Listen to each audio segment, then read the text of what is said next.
Hi guys, welcome to Learn Aloud. Today we will discuss about introduction to C programming. ఎవరైనా ప్రీరిక్విజైట్ for the C programming చూడకపోతే అది మన YouTube ప్లేలిస్ట్లో ఉంటుంది. ముందు ఆ వీడియో చూసిన తర్వాత ఇందులోకి రండి. Okay, without late we will start our lecture 2. Okay, first course agenda చూద్దాం. What is C programming? C programming అంటే ఏంటి? Next, why should we learn it? C ప్రోగ్రామింగ్ని మనం ఎందుకు నేర్చుకుంటాం? Third, the basic structure and syntax of a C program. C programming తాలూకా basic structure అలాగే syntax మనం చూస్తాం. Next, writing and running your very first C program, the classic hello world. Hello world ప్రోగ్రామ్ని మనం ఎలాగ విఎస్ కోడ్లో రాస్తాం, అలాగే దాన్ని ఎలా రన్ చేస్తాం అనేది ప్రాక్టికల్గా చూపిస్తాను. Okay, what is C programming? C programming అంటే ఏంటి? C is a general purpose procedural programming language. C అనేది ఏంటమ్మా? సి అనేది ఒక general purpose procedural programming language. Okay, second point, it was developed in the early 1970s and remains widely used. ఇక్కడ ఏం చెప్తున్నాడంటే C అనేది ఎర్లీ 1970sలో డెవలప్ చేశారు, అలాగే అది ఇప్పటికీ కూడా టిల్ నౌ అదేంటంటే వైడ్గా యూజ్ అవుతుంది ఆ ప్రోగ్రామింగ్ లాంగ్వేజ్ అనేది. దీనికి ఇన్డెప్త్గా ఇంకొంచెం చెప్తాను చూడండి.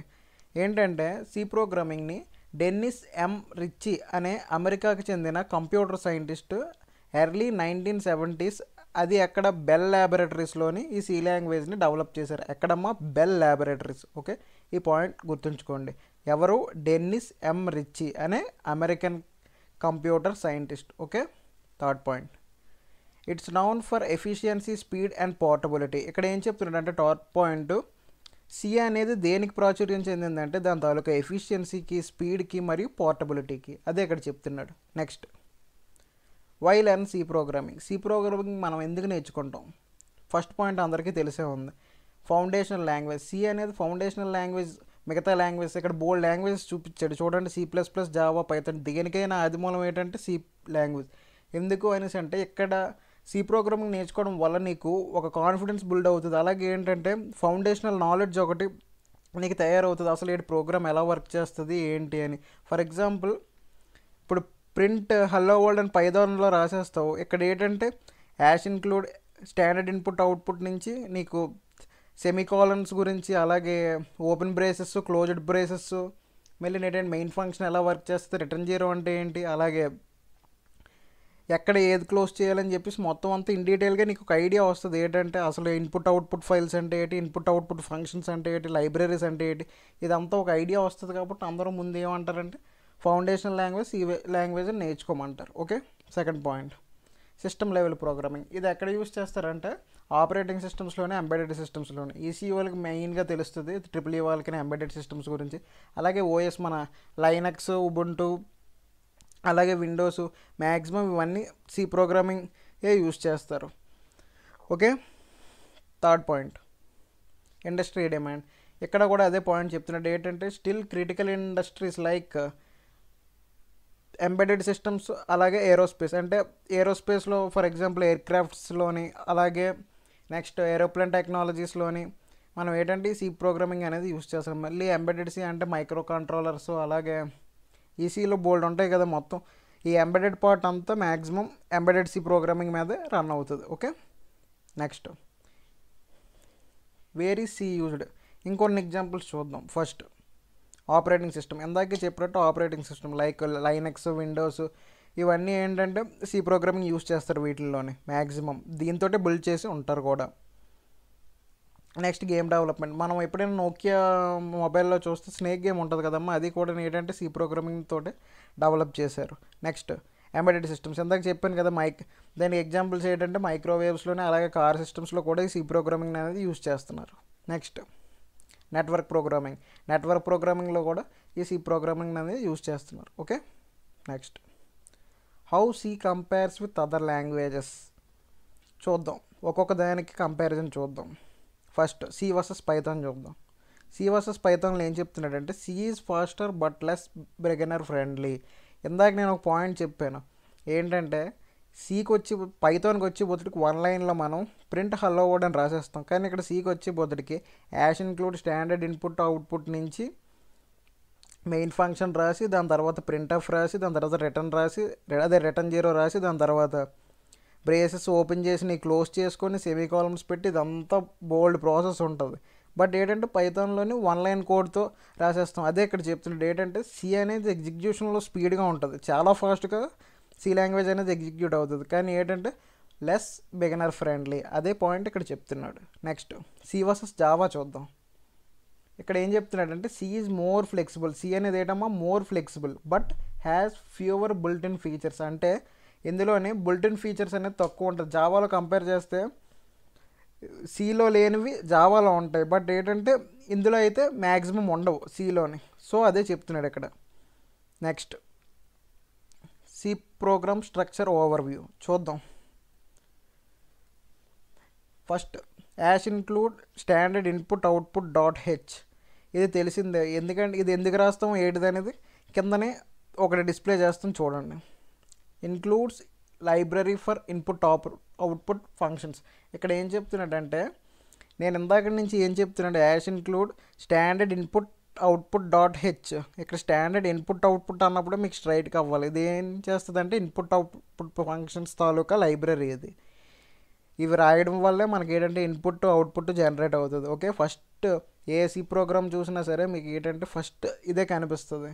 Okay, next int main function తాలూకా యూజ్ ఏంటంటే మెయిన్ ఫంక్షన్ నుంచి ఏ కోడ్ అయినా మనకి స్టార్ట్ అవుతుంది. అంటే ఎగ్జిక్యూషన్ మీరు చేసుకునేటప్పుడు మెయిన్ ఫంక్షన్ నుంచే స్టార్ట్ అవుతుంది కోడ్, అదే execution. Okay, next open braces closed braces. ఇది ఏం చేస్తుంది అంటే code block that contain statements. ఇప్పుడు స్టేట్మెంట్స్ రాస్తాం కదా, ఫర్ ఎగ్జాంపుల్ మీకు ముందు ఇంకా తెలుస్తుంది వైల్ లూపు, ఫర్ లూపు, ఇవన్నీ లూప్స్ రాసేటప్పుడు ఏంటంటే ఓపెన్ చేస్తాం. ఇప్పుడు ఇంట్ మెయిన్ అని చెప్పేసిన తర్వాత ఒక ఓపెన్ చేస్తాం, మళ్ళీ లాస్ట్లో రిటర్న్ తర్వాత అది క్లోజ్ చేస్తాం. అలా ఇక్కడ ఏది గుర్తుంచుకోవాలనేసి అంటే ఎన్ని అయితే నువ్వు ఓపెన్ చేస్తావో అన్ని క్లోజ్ అవ్వాలి, అదే దాని గురించి చెప్తున్నాడు. Next breaking down the syntax. ఇంకా ఇన్ డీటెయిల్గా చూద్దాం.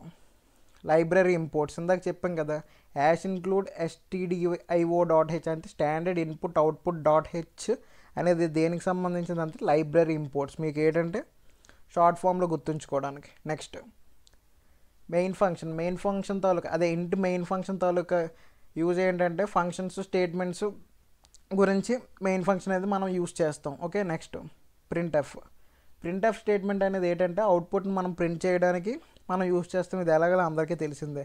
ఇక్కడ ఇంట్ అంటే ఏంటి ఇవన్నీ ఏంటంటే నెక్స్ట్ ఫర్దర్గా చెప్తాం, ఎందుకంటే ఇన్ డీటెయిల్గా మీరు ఇంకా ఇంట్రడక్షన్ కాబట్టి మిగతావి ఏమీ చెప్పం. దాని తర్వాత ముందు వెళ్ళే బదులుకి మీకే అర్థమవుతుంది. ఓకే, నెక్స్ట్ ఇప్పుడు మనం our first program hello world తాలూకా ప్రోగ్రామ్ని చూద్దాం. ఓకే, ఒకసారి లుక్ వేయండి.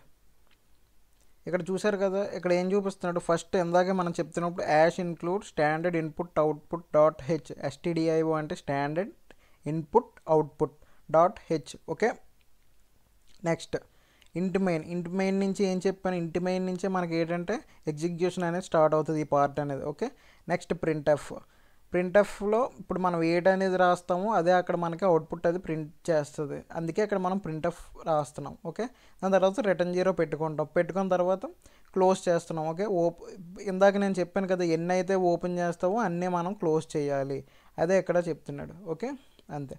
ఇప్పుడు ఏంటంటే విఎస్ కోడ్లో మనం ఇది ప్రాక్టికల్గా చూద్దాం ఎలా రాయాలి అలాగే ఎలా రన్ చేయాలి అనేది. ఓకే, అదే ఇక్కడ చెప్తున్నాం చూడండి. Code along let's write together. Okay, ఇప్పుడు విఎస్ కోడ్ ఓపెన్ చేస్తాం. ఇప్పుడు మనం కోడ్ని రన్ చేసి చూద్దాం.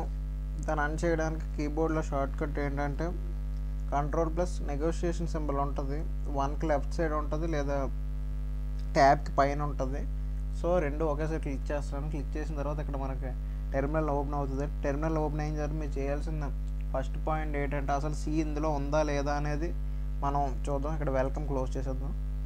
సి అనేది ఉందా లేదా చెక్ చేసుకోవడానికి జస్ట్ ఒక కమాండ్ ఇవ్వండి, GCC వెర్షన్ అని కొట్టిన తర్వాత మీకు ఇక్కడ డిస్ప్లే చేస్తుంది. ఇలా డిస్ప్లే చేసిందంటే మీ దాంట్లో ఇది సక్సెస్ఫుల్గా ఇన్స్టాల్ అయ్యిందని. ఇప్పుడు మనం రన్ చేద్దాం దీన్ని. వెళ్ళి ఒకసారి కంట్రోల్+ కొడుతున్నాను. నెక్స్ట్ ఇప్పుడు ఏం చేస్తారంటే GCC hello world.c అని చెప్దాం. ఇచ్చిన తర్వాత ఏమవుతుందంటే ఇక్కడ చూసారా a.exe a.exe ఫైల్ అనేది మనకి జనరేట్ అవుతుంది. ఇప్పుడు దీంతో మనకు పని ఉంది. ఇప్పుడు దీంతో మనం మన అవుట్పుట్ని చూస్తాం. దానికి ఏం చేయాలంటే ./a అని కొడితే ఇక్కడ మనకు అవుట్పుట్ వస్తుంది. చూడండి, చూసారా, హలో వరల్డ్ వచ్చింది. ఓకే, ఈ లెక్చర్లో మనం సక్సెస్ఫుల్గా కోడ్ని రాసాము, అలాగే రన్ చేసాము విఎస్ కోడ్లో ప్రాక్టికల్గాన. ఈ విఎస్ కోడ్ అనేది ఎలా ఇన్స్టాల్ చేసుకోవాలి, ప్లస్ MinGW అదే సి సాఫ్ట్వేర్ ఎలాగ ఎక్కించాలి, ఏంటి, ఎలా ఇన్స్టాల్ చేసుకోవాలి, సిస్టమ్ వేరియబుల్స్కి అదే ఎన్వైర్న్మెంట్ వేరియబుల్స్కి ఎలా పాత ఇవ్వాలి, ఇవన్నీ మనం నెక్స్ట్ సెషన్స్లో చూద్దాం. ఓకే గైస్, ఇప్పటి వరకు మీరు విఎస్ కోడ్లో హలో వరల్డ్ ప్రోగ్రామ్ ఎలా రాయాలి, అలాగే దాన్ని ఎలా రన్ చేయాలి అనేది ప్రాక్టికల్గా చూశారు. నెక్స్ట్ ఏంటంటే ఇప్పుడు ఇంటరాక్టివ్ క్విజ్ స్టార్ట్ చేస్తాను. దీన్ని బట్టి నాకు ఏంటంటే మీరు ఎంతవరకు నేర్చుకున్నారో అన్నది నాకు అర్థం అవ్వాలి, కాబట్టి ఈ ఇంటరాక్టివ్ క్విజ్ అనేది ఈ కరికులంలోకి యాడ్ చేశాను. Okay, let we start now. First, what does #include stdio.h do? ఇది నేను చాలాసార్లు చెప్పాను మీకు ఆల్రెడీ వీడియోలోని, కాబట్టి ఎంతవరకు మీకు అయితే అర్థమైందో కామెంట్ చేయండి, దాన్ని బట్టి నాకు అర్థమవుతుంది. Second, what is the purpose of main function in a C program? C ప్రోగ్రామింగ్లో మెయిన్ ఫంక్షన్ తాలూకా పర్పస్ ఏంటి అనేది కూడా మీరు ఒకసారి కామెంట్ చేయండి. Third, what does printf hello world output? ఇప్పుడు మనం ఇక్కడ రాసాం కదా printf హలో వరల్డ్ అని చెప్పేసి, ఇది కోడ్లో ప్రింట్ చేస్తే మనకు అవుట్పుట్ ఏమొస్తుంది? నెక్స్ట్, వ్యూవర్స్ ఛాలెంజ్, ఇది కూడా మీ గురించే. ఏంటంటే ఇప్పుడు ఆల్రెడీ మీరు ప్రోగ్రామ్ నేర్చుకున్నారు కాబట్టి ఇప్పుడు ఆ నేర్చుకున్న దాన్ని అప్లై చేయండి. ఇక్కడే మనకి ఏంటంటే ఈ కరికులం మెయిన్గా ఎందుకు చేశానంటే లాజిక్ మీ చేత బిల్డ్ చేయించడానికి. సో వ్యూవర్ ఛాలెంజ్ ఏంటో చూద్దాం. ఏంటంటే ఇక్కడ ఏమి ఇచ్చాడు, modify the hello world program to print your name instead. ఇక్కడ ఏం అడుగుతున్నాడంటే హలో వరల్డ్ అనేసి డిస్ప్లే చేస్తుంది కదా printf, ఇందాక మనం రన్ చేస్తే అక్కడ నీ పేరు ఏదైతే అది పెట్టండి. పెట్టిన తర్వాత దాన్ని రన్ చేయండి. రన్ చేసిన తర్వాత మీకు మీ నేమ్ అనేది అందులో చూపిస్తుంది, అంటే మీరు సక్సెస్ఫుల్గా ఆ కోడ్ని రన్ చేసినట్టు, అలాగే వ్యూవర్ ఛాలెంజ్ కంప్లీట్ చేసినట్టు. ఓకే, నెక్స్ట్, ఇప్పుడు కామన్ ఎర్రర్స్ టు అవాయిడ్, ఇది చాలా చాలా ఇంపార్టెంట్. దీని గురించి ఒక క్లాస్ సెపరేట్గా తీసుకుంటాను, బట్ ఇందులో కూడా ఒక చిన్న ఓవర్వ్యూ చెప్తాను, చూడండి. Missing semicolon at the end of the line. నువ్వు కోడ్ ఎంత బాగా రాసినా సరే ఇలాంటి చిన్న చిన్న మిస్టేక్స్ ఇవ్వడం వల్ల ఏదో ఒక ఎర్రర్ త్రోబ్యాక్ చేస్తుంది. కాబట్టి ఎక్కడ సెమీకోలన్ ఇవ్వాలో అక్కడ ఇవ్వండి కంపల్సరీగా, ఇవ్వకపోతే ఎర్రర్ అనేది త్రోబ్యాక్ చేస్తుంది. Okay, next, forgetting #include standard input output .h. First compulsory ఏ ప్రోగ్రామ్ రాసినా ఇది ఉండాలి. దిస్ ఈజ్ మ్యాండేటరీ, ఇది మాత్రం మర్చిపోవద్దు. Okay, next, mismatched open braces and closed braces brackets. Okay, ఇక్కడ ఇది ఏంటంటే మీకు ఫస్ట్ నుంచి చెప్తుంది ఒకటే, ఎన్నైతే మనం ఓపెన్ చేసామో అన్ని క్లోజ్ చేయాలి. ఇప్పుడు ఒక నువ్వు ఓపెన్ చేసావంటే ఒకదానితో క్లోజ్ చేయాలి, 2 అయితే 2, 3 అయితే 3, అలా ఎన్ని ఉన్నాయో అన్నీ క్లోజ్ చేయాలి. క్లోజ్ చేయకపోయినా సరే మీకు ఎర్రర్ త్రోబ్యాక్ చేస్తుంది. ఈ మిస్టేక్స్ మ్యాక్సిమం ఈ మిస్టేక్స్ వల్ల ఏంటంటే ఎర్రర్స్ వస్తాయి, లేదా మీది సక్సెస్ఫుల్గా రన్ అవుతుంది. ఓకే గైస్, ఇప్పటి వరకు మనం ఏంటి నేర్చుకున్నాం, ఒకసారి కొన్ని కీ టేక్అవేస్ చూద్దాం. Checkpoint key takeaways. First, C is foundational, fast and efficient. ఇది ఆల్రెడీ మనం డిస్కస్ చేసాం. సి అనేది foundational language, C is efficient and C is efficient. Okay, second, basic syntax కూడా మనం నేర్చుకున్నాం.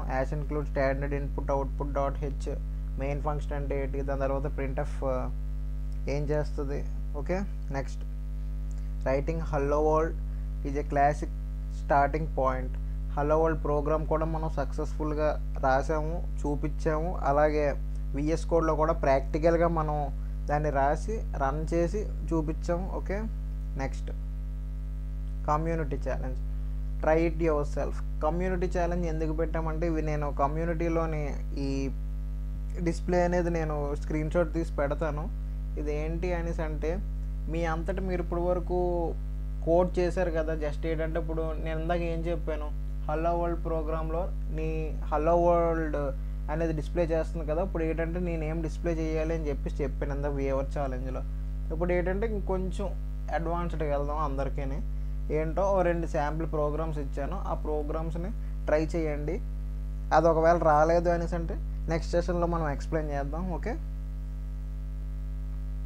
Right a program to print your favourite quote. ఇది నేను చెప్పను, మీరే చెయ్యండి. ఎందుకంటే నేను వచ్చే సెషన్లో మాట్లాడతాను దీని గురించి. ఎందుకంటే మీరు చేసిన తర్వాతే కదా నాకు తెలుస్తుంది. దయచేసి అందరూ మాత్రం కామెంట్స్లో మాత్రం పెట్టండి మీ answers. Okay, second, try printing a pattern using characters like star తోటి ఏదో ఒక ప్యాటర్న్ ప్రింట్ చేయండి, ట్రై చేయండి. జస్ట్ ఏంటంటే నెక్స్ట్ సెషన్లో నేను ఎక్స్ప్లెయిన్ చేస్తానులేండి క్లియర్గానే, బట్ అలాగని వదిలేయొద్దు. ఓకే, చెప్పాను కదా ఇందాక చెప్పినట్టే మీ సొల్యూషన్స్ని మీ ఆన్సర్స్ని మీరు ఏంటంటే కామెంట్ చేయండి ప్లీజ్. ఎందుకంటే మీరు ఎంతవరకు నేర్చుకున్నారన్నది నాకు తెలియాలి కదా. Okay, thank you guys.